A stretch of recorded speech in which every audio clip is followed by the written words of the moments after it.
चर्चा में क्यों? हाल ही में हुए एक अध्ययन के अनुसार पृथ्वी पर जीवन के उत्पत्ति की शुरुआत तालाबों में हुई। संभवतः महासागरों की अपेक्षा तालाब का वातावरण जीवन की उत्पत्ति के लिए अधिक उपयुक्त रहा होगा। वैज्ञानिकों द्वारा journal geochemistry, geophysics, geosystem, the journal geochemistry, geophysics, geosystems में प्रकाशित निष्कर्षों से पता चलता है कि उथले जल निकायों में जीवन की उत्पत्ति हेतु महत्वपूर्ण घटक नाइट्रोजन की सांद्रता अधिक रही होगी। नाइट्रोजन कारक, नाइट्रोजन फैक्टर। कई शोधों एवं निष्कर्षों के अनुसार वैज्ञानिकों ने अनुमान लगाया है कि जीवन की उत्पत्ति के लिए निश्चित रूप से नाइट्रोजन की आवश्यकता होती है।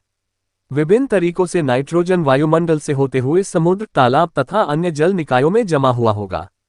पृथ्वी के वायुमंडल में लगभग 78% नाइट्रोजन पाया जाता है। वायुमंडलीय नाइट्रोजन में 2 नाइट्रोजन अणु N2 शामिल होते हैं, जो एक मजबूत ट्रिपल बॉन्ड NN के माध्यम से जुड़े होते हैं। सामान्यतः यह मजबूत ट्रिपल बॉन्ड आकाश में बिजली के चमकने और गरजने से ही टूटते हैं। वैज्ञानिकों का मानना है कि शुरुआती दौर में वायुमंडल में आकाशीय बिजली की पर्याप्त घटनाएं होती रही होंगी ताकि नाइट्रोजन के ऑक्साइड पर्याप्त मात्रा में उत्पन्न हो सके और पृथ्वी पर जीवन की शुरुआत हो सके।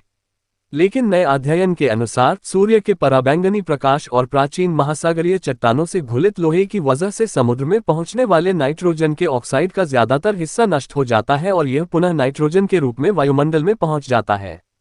अतः इसी कारण समुद्र में नाइट्रोजन के ऑक्साइड बहुत ही कम रह गए होंगे।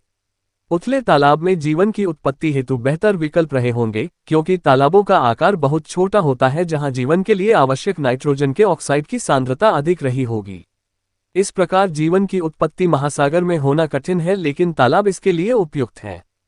पृष्ठभूमि। पृथ्वी की उत्पत्ति का अंतिम चरण जीवन के विकास से संबंधित है। निस्संदेह पृथ्वी का आरंभिक वायुमंडल जीवन के विकास के लिए अनुकूल नहीं था। आधुनिक वैज्ञानिक जीवन की उत्पत्ति को एक तरह की रासायनिक प्रक्रिया बताते हैं। इसमें पहले जैव कार्बनिक अणु बने, फिर इनका समूह बना। ये प्रक्रिया निरंतर चलती रही और अंत में यह निर्जीव पदार्थ जीवित तत्वों में परिवर्तित हुआ।